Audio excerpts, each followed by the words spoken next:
Hi, welcome back to our channel. So now I'm going to start a new series called Translation Challenge for the first time in our channel. Translation challenge అనేటటువంటి సిరీస్ని మన ఛానల్లో ఈ రోజు నుంచి కొత్తగా start చేయబోతున్నాను.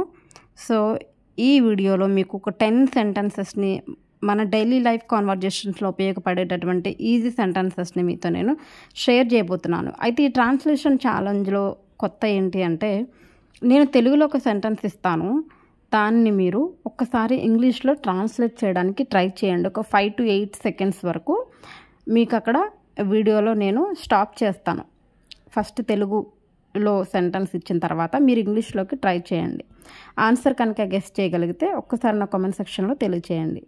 Okay, so first sentence ఏంటి అంటే, దగ్గరలో ఉన్న కాలేజ్ ఏంటో మీకు తెలుసా, అతి దగ్గరలో ఉన్న కాలేజ్ ఏంటో మీకు తెలుసా అని ఎదుటి వ్యక్తిని అడుగుతున్నప్పుడు, ఎదుటి వ్యక్తి అయినా పర్వాలేదు, మనం దారిలో వెళ్తున్నప్పుడు అడ్రస్ తెలియనప్పుడు ఎవరైనా కొత్త వాళ్ళనైనా అడగచ్చు కూడా.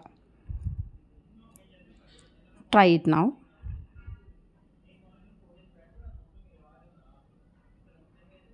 Could you tell me where the nearest college is? Could you tell me where the nearest college is? ఈ సెంటెన్స్ కనుక మీరు గెస్ చేయగలిగితే ఒక్కసారి కామెంట్ సెక్షన్లో తెలియచేయండి. మీరేమనుకున్నారో ఒక్కసారి నాకు పెట్టి దాని కింద నేను పెట్టినటువంటి సెంటెన్స్ని మీరు కంపేర్ చేసుకోండి. ఆ రెండిట్లో కరెక్ట్ ఉందా లేదా. ఒక పని చేయండి, నా కోసం ఒక బుక్ ఆర్ ఒక పెన్ తీసుకోండి. ఓకే, ఈ సెంటెన్సెస్ అన్నిటిని కూడా నోట్ చేసుకుని వీడియో అంతా అయిపోయిన తర్వాత కూడా మీరు ఒకసారి మీరు ఒక ప్రాక్టీస్ ఆర్ ఒక ఎక్సర్సైజ్ లాగా ట్రై చేయండి. సెకండ్ వన్, వాళ్ళు ఇప్పటికీ వెళ్ళిపోయారో లేదో నీకు తెలుసా, వారు ఇప్పటికీ వెళ్ళిపోయారో లేదో మీకు తెలుసా అని అడగాలి. Do you know whether they have already left? Do you know whether they have already left? Number 3, ఒక నెల పాటు ఇంటర్నెట్ లేకపోతే ఏమవుతుంది? ఒక నెల పాటు ఇంటర్నెట్ లేకపోతే ఏమవుతుంది? What would happen if there were no internet for a month? What would happen if there were no internet for a month? Fourth one, నీలో నువ్వు మార్చుకోవాల్సి వస్తే ఏ విషయాన్ని మార్చుకుంటావు, అది ఏంటి అని మనం ఇంగ్లీష్లో అడగాలి. నీ గురించి నీవు మార్చుకోవాల్సి వస్తే ఎలాంటి విషయాన్ని మార్చుకుంటావు, ఇలా కూడా అడగచ్చు. Try it now.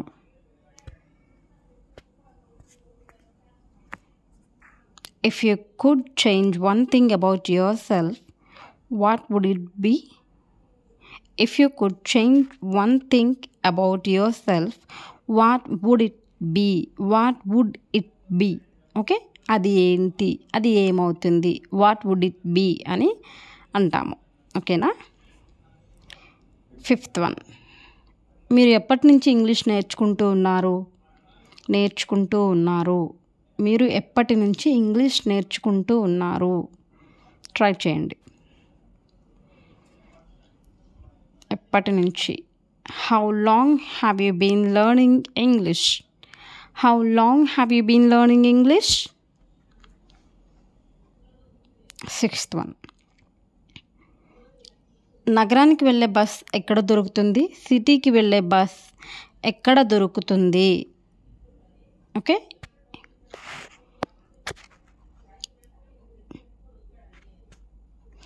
where can I catch a bus to the city?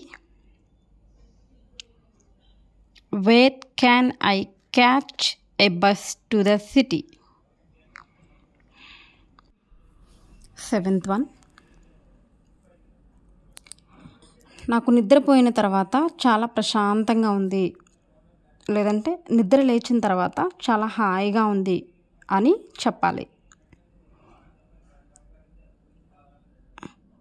I feel much better after taking rest. I feel much better after taking rest.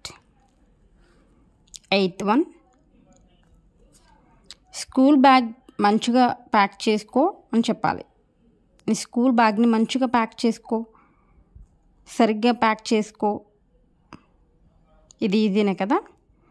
Pack your bags properly are pack your school bag properly అని కూడా అనొచ్చు కదా. So next 9th one, నేను బ్యాంక్కి వెళ్ళి డబ్బులు తీసుకోవాలి are బ్యాంక్లో నుంచి డబ్బులు తీయాలి అని చెప్పాలి. This is also very easy కదా. I need to go to the bank to withdraw money. I need to go to the bank to withdraw money. Okay. So last sentence 10th one, నా phone పోయింది, కొంచెం వెతకడానికి help చేస్తారా, కొంచెం వెతికి పెడతారా అని కూడా అనొచ్చు. నా ఫోన్ పోయింది, కొంచెం వెతికి పెడతారా. I lost my phone, can you help me find it. I lost my phone, can you help me find it. Okay. So these are the 10 sentences and please don't forget try it. ఒకసారి try చేయడం మర్చిపోవద్దు. తెలుగులో చెప్పిన sentence ఒక్కసారి మీరు translate చేయడానికి try చేయండి. So ఈ విధానంలో కనుక మనం ఇంగ్లీష్ ప్రాక్టీస్ చేయగలిగితే, ఇలా ఒక్కరోజు కాదు 2 రోజులు కాదండి, ప్రతిరోజు ప్రతి డైలీ లైఫ్ కాన్వర్జేషన్లో ప్రతి పూట మనం ఇంగ్లీష్లో ప్రాక్టీస్ చేస్తూనే ఉండాలి. ఇలా చేస్తూ చేస్తూ చేయగా ఏమవుతుందంటే తినగా వేము తీయగా ఉంటుంది అన్నట్టు, మనం చేసే కొద్దీ ప్రాక్టీస్ చేసే కొద్దీ ఇంగ్లీష్ అనేది మనకి చాలా ఈజీ అయిపోతుంది. ఇంకా ఇంగ్లీష్లోనే మాట్లాడాలి అనిపిస్తుంది. సో మనము తెలిసిన వాళ్ళతోనే కాకుండా ఇంగ్లీష్ బాగా వచ్చిన వాళ్ళతో కూడా మనం కాన్ఫిడెంట్గా మాట్లాడాలి అంటే ప్రాక్టీస్ చేయడం చాలా ముఖ్యం. ఓకే.